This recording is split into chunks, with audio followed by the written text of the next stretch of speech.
I, female 23, was adopted by older parents, then female 38 and male 42 when I was only 10 months old. My biological siblings, 2 boys and 2 girls, were also adopted by my parents. When I was 13 years old, my mom dragged me out of bed at 10 p.m. one night and took me to the laundry room.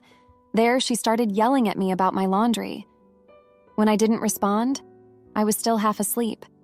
She took my head between her hands and banged the back of my skull against the corner of the refrigerator in the room. That's how bad she was with her anger issues. If she wasn't getting physical, she was hurling insults at us and belittling us as much as she possibly could. Fast forward to now, I am a single mother to a 3-year-old, a product of the man refusing to take no for an answer, and we were still living in my parents' home. Mom never changed how she was and continued to treat me the same way, even in front of my child. So I contacted a friend and we set up a plan to get me and my child out of the house.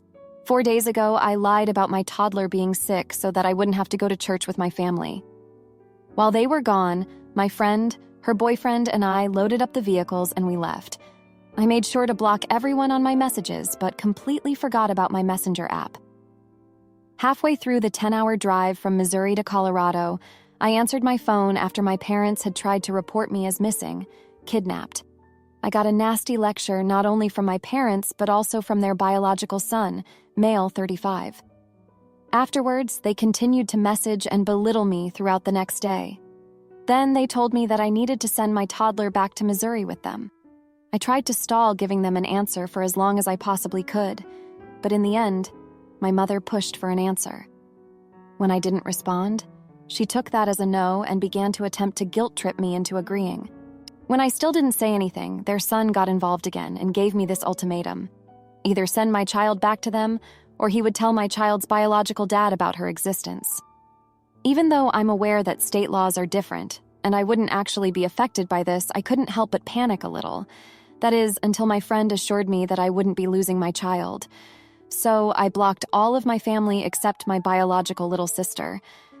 When I last talked to her, she told me that our mom told all of my siblings to be nasty to me if I were to reach out to them. Not only that, but she told me that our parents' son is trying to convince my mom to call the Department of Family Services on me to try and get my toddler back to them. I've made plenty of mistakes in the past, but I'm certain that these were all the right choices. But I can't help that little inkling that tells me I'd gone too far by blocking all of my family.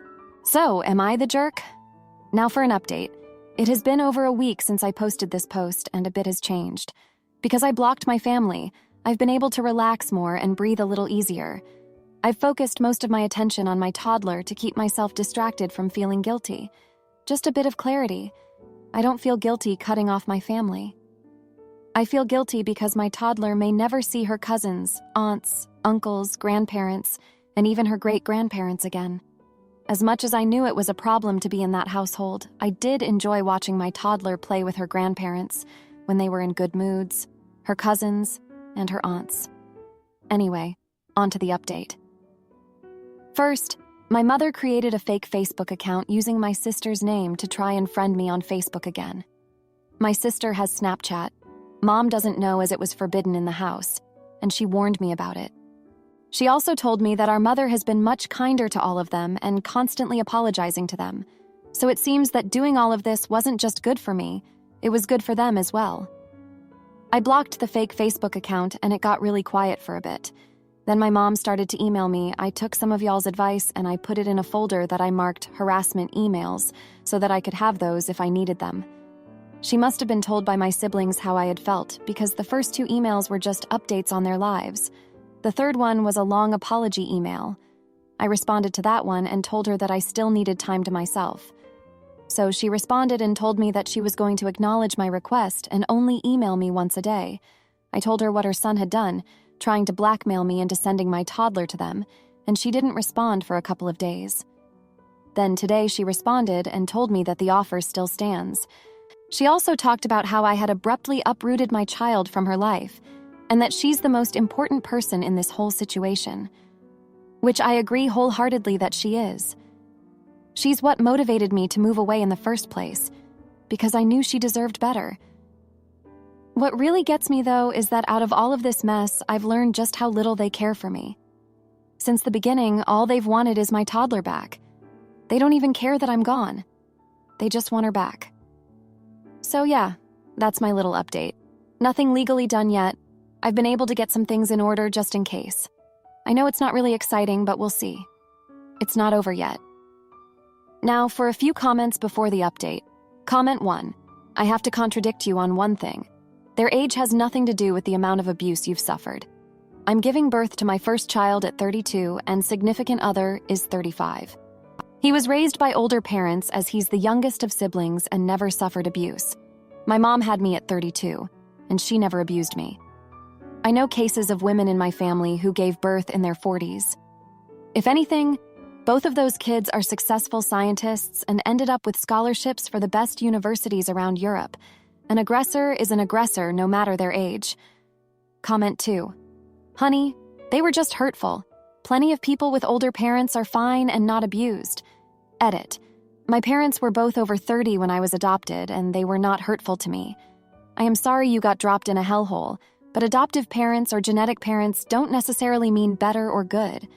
My biological mom likely would have ended the life of me or driven me to ending the life of myself after experiencing her hurtful behavior as an adult because I would not listen to her. Now, for the update. Hey everyone, thanks for reading. So 3 days ago, I got a call from my biological little sister. She was in tears, saying that our mom had been on a rampage since I blocked her fake Facebook account. Apparently, Mom had been taking out her anger on everyone else in the house, especially my sister. She was scared and didn't know what to do. I felt terrible, but also relieved that I wasn't there to experience it firsthand. I told her to stay strong and that I was here for her, even if it was just over the phone. The next day, I got an unexpected visit from Child Protective Services. My heart sank when I saw the CPS worker at my door. She said they had received an anonymous tip about my unfit parenting. I knew immediately that it was my mom or their son who had called them. I let the worker in, and she did a thorough inspection of my apartment. She asked me a lot of questions about my living situation, my job, and my support system. I was nervous, but I answered everything honestly. She also talked to my toddler, who was happily playing with her toys and seemed completely unfazed by the whole situation. After the inspection, the CPS worker told me that everything seemed fine and that she didn't see any reason to take further action. She did, however, advise me to keep a close eye on my interactions with my family and to document everything. I felt a huge sense of relief, but also anger that my family would go to such lengths to try and get my child back. Later that evening, I got an email from my mom. She said she knew about the CPS visit and that it was just the beginning. She threatened to take me to court for custody of my toddler, claiming that I was an unfit mother. I was furious. How could she think that taking my child away from me was in any way justified? I immediately forwarded the email to my lawyer, who assured me that we had a strong case and that my mom didn't have a leg to stand on. The next day, I got a call from my friend who had helped me move. She said she had heard from a mutual acquaintance that my mom was planning to come to Colorado to try and take my toddler herself. I was shocked and scared. I knew I had to take action to protect my child. I called my lawyer again, and he advised me to file for a restraining order against my mom and their son. I spent the rest of the day gathering all the evidence I had, including the harassment emails and the CPS report. That evening, I had a long talk with my friend and her boyfriend.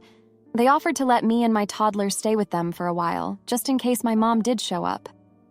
I was hesitant at first, but I knew it was the safest option. We packed a few essentials and headed over to their place. It felt strange to be on the run again, but I knew it was necessary to protect my child. The next morning, I filed for the restraining order. It was a long and exhausting process, but I felt a sense of relief once it was done. I knew it wouldn't stop my mom completely, but it was a step in the right direction. I also reached out to my biological little sister and told her what was happening. She was supportive and promised to keep me updated on any new developments back home. As I settled into my friend's place, I couldn't help but think about my childhood. I remembered the time when I was about 10 years old, and my mom had accused me of stealing money from her purse. I hadn't done it, but she didn't believe me. She had locked me in my room for hours, refusing to let me out until I confessed.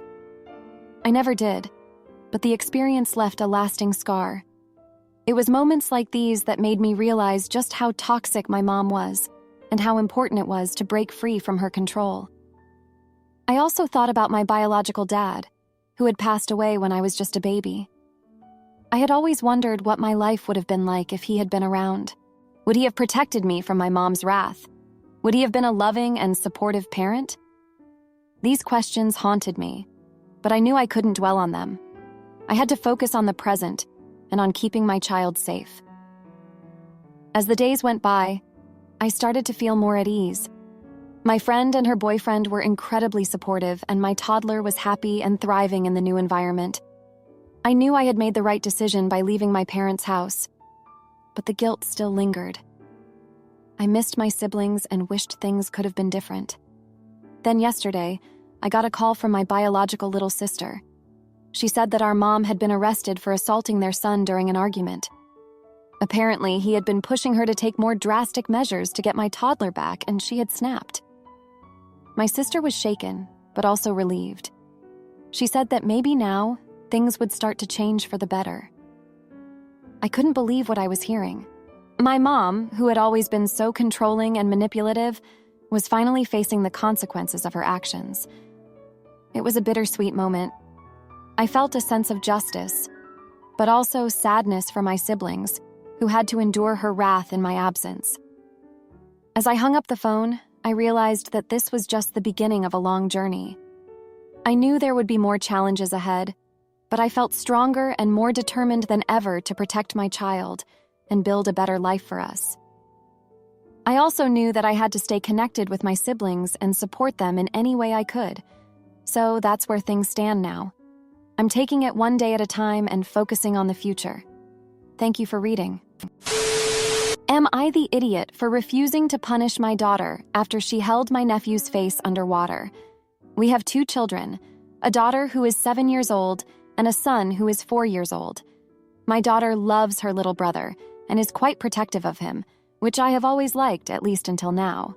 We recently had a family gathering at my parents' house.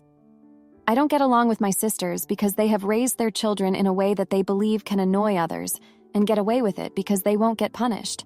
That's why, especially my 6-year-old nephew who likes to bother my son, whenever he does it, we immediately leave the meetings. We attended this last meeting because my father was already retiring from his job and wanted to celebrate the beginning of his retirement with a family reunion. My husband usually takes care of my son because when my husband is with him, my nephew doesn't dare approach him. But that time my husband had a work meeting and couldn't go. My daughter insisted that she would take care of her brother, so we ended up going. Now my parents have 2 medium-sized swimming pools, one for children and one for adults. It turns out that my nephew threw my son into the adult pool. As soon as I realized, I took him out and cleaned him. My son was crying and I was seeing red, but at least my son was fine.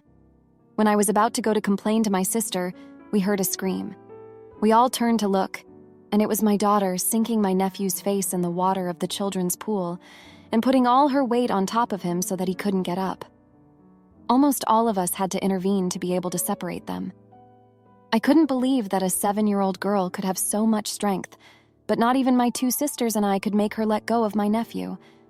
When we managed to separate them, my nephew began to vomit water, throw it out of his nose, and cry.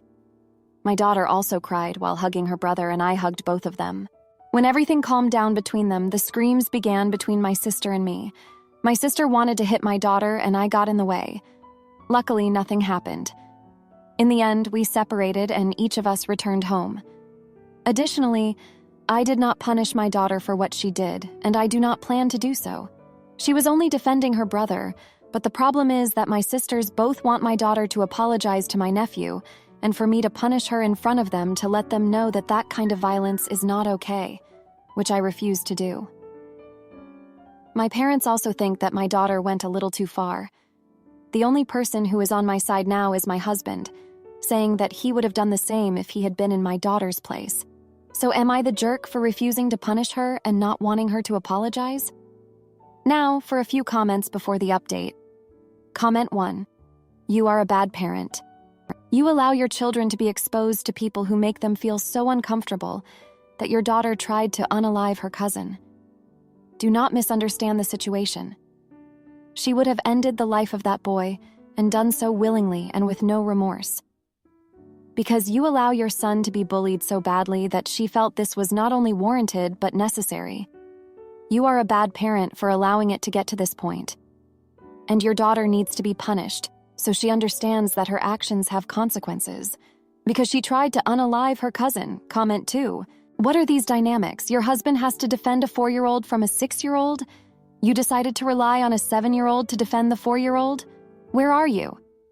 Knowing the 6-year-old picks on the 4-year-old, you let him out of your sight long enough to allow the 6-year-old to push him into a pool? Then the 7-year-old holds him under the water and it takes multiple people to save him? And now you all are arguing about apologies instead of dealing with the fact that your kids tried to seriously harm each other. What is wrong with you people? Now, for the update. Thanks for reading the last post. After that chaotic family gathering, things have only gotten more complicated. The very next day, my sister called me, demanding again that I punish my daughter and make her apologize.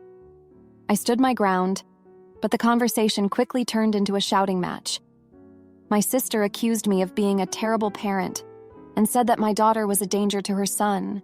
I hung up the phone, feeling both angry and exhausted. Later that day, my daughter came to me with a drawing she had made of her and her brother playing by the pool. She looked up at me with those big, innocent eyes and asked if she was in trouble. I hugged her tightly and told her she wasn't. But inside, I was torn. I knew she had acted out of love and protection, but the image of her holding my nephew's head underwater haunted me. The following day, my parents invited us over to talk things through. They wanted to mediate between my sister and me. My husband and I reluctantly agreed, hoping to find some resolution. When we arrived, the tension was evident. My sister sat with her arms crossed, glaring at us. My parents looked tired and worried. We started talking, and it quickly became clear that my sister wasn't interested in finding a middle ground. She demanded that my daughter be punished and that we apologize to her and her son. My husband, usually calm and collected, lost his temper. He stood up and shouted that our daughter had done nothing wrong and that my nephew was the real problem. My sister's husband, who had been silent until then, jumped up and got in my husband's face. The situation escalated, and my parents had to step in to separate them. We left my parents' house feeling more divided than ever. My daughter, sensing the tension, clung to her brother and wouldn't let him out of her sight. That night, she had nightmares and woke up crying, saying she was afraid her cousin would hurt her brother again. It broke my heart to see her so scared. The next day, I received a call from my nephew's school. They informed me that my nephew had been telling his classmates that my daughter tried to drown him. The school was concerned and wanted to discuss the situation. I was furious. My sister had clearly been talking to her son about the incident, and now it was affecting my daughter's reputation at school. I called my sister and confronted her. She denied telling her son anything and accused me of trying to shift the blame. I hung up, feeling defeated. My husband suggested we talk to a lawyer to see if there was anything we could do to protect our daughter. We made an appointment for the following week. In the meantime, my daughter continued to struggle. She became withdrawn and anxious, constantly looking over her shoulder as if expecting her cousin to appear out of nowhere. I tried to reassure her, but I could see the fear in her eyes. A few days later, my parents called again, asking us to come over for another family meeting. They said they had spoken to my sister and thought they had a solution. We agreed, hoping for the best. When we arrived, my parents sat us down and explained that they wanted us to attend family therapy together. They believed it would help us work through our issues and find a way to move forward. My sister reluctantly agreed, but it was clear she wasn't happy about it. We started therapy the following week. The therapist, a kind woman named Dr. Harris, listened patiently as we all aired our grievances. My sister continued to insist that my daughter was dangerous, while I defended her actions as protective. Dr. Harris suggested we focus on understanding each other's perspectives and finding common ground. As the sessions went on, it became clear that my sister and I had deep-seated issues that went beyond the incident at the pool. We had always been competitive and resentful of each other, and those feelings had only intensified over the years. Dr. Harris encouraged us to explore our past and try to understand where our animosity came from. During one session, my sister revealed that she had always felt overshadowed by me. She believed our parents favored me and that I had always been the golden child. I was shocked. I had never seen it that way and had always felt that my sister was the one who got more attention. It was a painful realization for both of us. As we continued therapy, my daughter and nephew were also brought in for a few sessions. Dr. Harris helped them talk about their feelings and understand each other's perspectives. My nephew admitted that he had been jealous of my son and had acted out because of it. My daughter, in turn, explained that she had been scared for her brother and had only wanted to protect him. Despite the progress we made in therapy, the damage had been done. My daughter continued to struggle with anxiety and fear, and my relationship with my sister remained strained. My parents tried to stay neutral, but it was clear they were also affected by the rift in the family. In the end, we decided to take a break from family gatherings. It was too painful and stressful for everyone involved. My husband and I focused on helping our daughter heal and regain her confidence. We enrolled her in a self-defense class, hoping it would empower her and help her feel more in control. As for my sister, we kept our distance. The therapy sessions had helped us understand each other better, but the wounds were still too fresh. We needed time and space to heal. Thank you for reading. Thank you for... Am I the idiot for cutting off my parents after they tried to control my wife's pregnancy and baby's name? I'm 32 years old and my wife is 33 years old. She is currently 4 months pregnant with our first child. So for the past 8 years or so, I've slowly distanced myself as much as possible. My mom is weirdly obsessed with hating my wife, like she wishes she was married to me or something. My dad is just the type of guy to take my mom's side on everything, whether she's right or not. He's also just straight up and jerk. The type of guy that yells at retail workers for things that aren't their fault, lol. Anyways, because of that mix, they have hated my wife since we met at 24 and 25. Pretty much as soon as we met, I started to distance myself and my girl because I didn't like the way they treated her. But now I have cut off all contact completely. About a month ago, we announced our baby, and my parents have been incredibly pushy about a lot. First of all, my wife's mom passed away. So if it's a girl, we are naming her her mom's first name. If it's a boy, we're going to use her mom's middle name since it's gender neutral. This was always something that was important to her. She was extremely close with her mom and has always wanted to honor her like this. I think it's beautiful. And the middle name, regardless of gender, is the name of where we first met. I'm not going into specifics on here, obviously, but trust me, it's a cute name. My parents had to make a big deal that they don't get a say. My dad even said the words, "It's our son's baby, she's just carrying it." That pissed me off because it's her baby she's carrying too. I told them to give it a rest. My mom spent the entire night trying to guilt us into adding her name or my dad's. So now a few days ago, both my parents come over to tell us they both will be in the room. I told them absolutely not because my wife already told me she only wants me there. My mom gets all upset that she needs to see her first grandchild be born. My dad's pissed, saying my wife is selfish and thinks she's the first woman to give birth. I told them it's her body, and when it's one of them pushing out a child, they get to decide who's there in the room. By the time the conversation ended, I was so pissed I told them to leave and not come back until they want to respect my wife. I kicked them out, and for right now, they are not able to contact us, as I blocked them from everything. Before blocking them, I sent a message telling them to not contact her, not step foot on my property, and stay away from the hospital when the time comes. Now, if they decide to change and be respectful, we would both cautiously welcome them back into our life. But for right now, all I know is my wife's biggest dream in life was to be pregnant and be a stay-at-home mom one day. There's literally tons of pictures of her as a child playing pregnant, and I really want this time to be something she can cherish. They were stressing her out, and she was already struggling with the fact her mom isn't here. The last thing she needs is my mom attacking her. We're also planning the gender reveal for 7 months. My wife wanted a bigger bump in the video's photos, so we're waiting, and I was scared they would ruin it for her. So this gave me a lot of relief there as well. My older brother sent me a message saying what I did was way too far and it wasn't that big of a deal. I stand by what I did. Honestly, I probably should have done it sooner, but it's not easy. So what do you guys think? Now, for a few comments before the update. Comment 1. Not the idiot. Of course your brother doesn't think it's a big deal. It isn't his wife they hate and treat like crap. Your concern needs to be your wife and child. They are the vulnerable ones right now.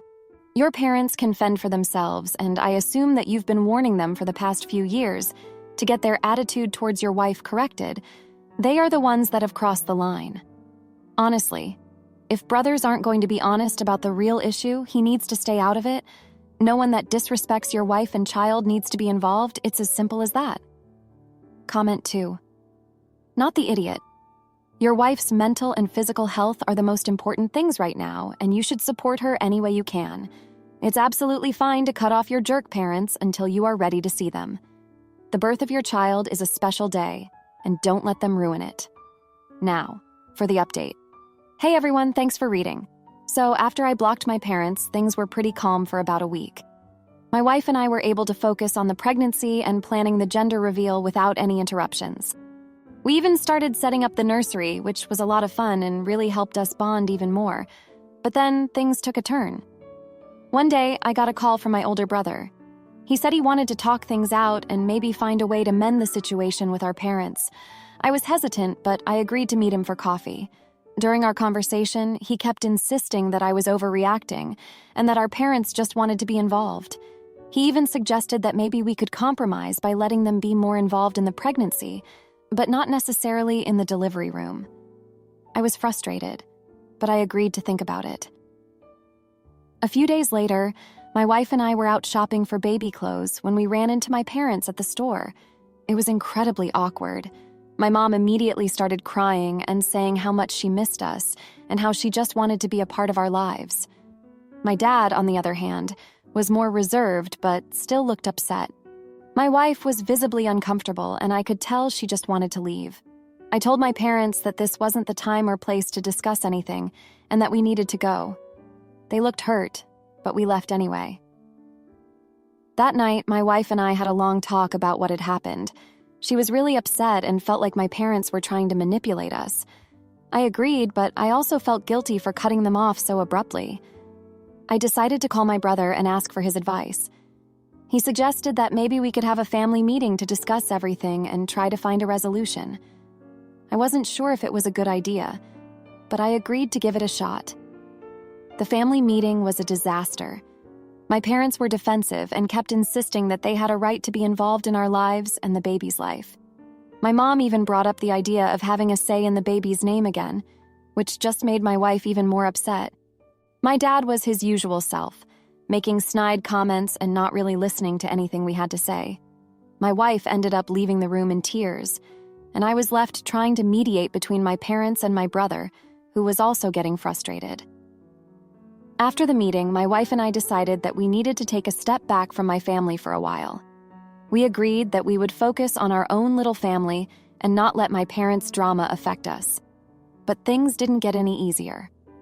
A few days later, I made a mistake that changed everything. I was feeling really stressed and overwhelmed, so I decided to go out for a drink with a friend. I ended up having a few too many, and in my drunken state, I called my mom. I don't remember everything I said, but I know I was emotional and probably said some things I shouldn't have. The next morning, I woke up to a barrage of angry texts from my mom, dad, and brother. They were all furious with me for calling my mom while I was drunk and saying hurtful things. My wife was really upset with me too. She felt like I had betrayed her trust by reaching out to my mom, especially in that state. We had a huge fight, and she ended up going to stay with a friend for a few days to clear her head. I felt terrible and didn't know how to fix things. While my wife was away, I had a lot of time to think about everything that had happened. I realized that I had been trying to please everyone, and in doing so, I had only made things worse. I decided to write a letter to my wife, apologizing for everything and promising to do better. I also decided to go to therapy to work on my own issues and learn how to set better boundaries with my family.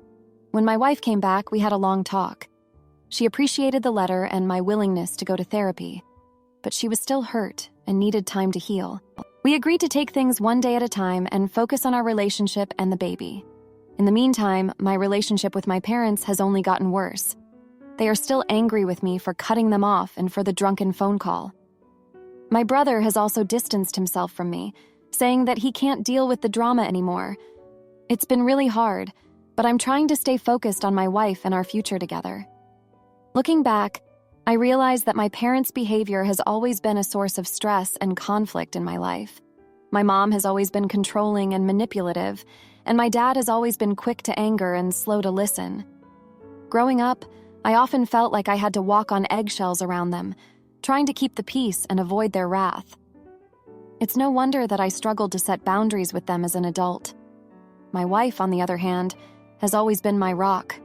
She has supported me through thick and thin, and I know that she deserves better than the drama my family has brought into our lives. I am determined to be a better husband and father, and to create a loving and supportive environment for our child. As we move forward, I know that there will be challenges, but I am committed to doing whatever it takes to protect my family and ensure that we have a happy and healthy future. Thank you for reading. If you liked this video, you'll probably like these too. Also, while you're here, please consider subscribing. It's your support that keeps this channel alive and allows me to make better and longer videos. Have a great day.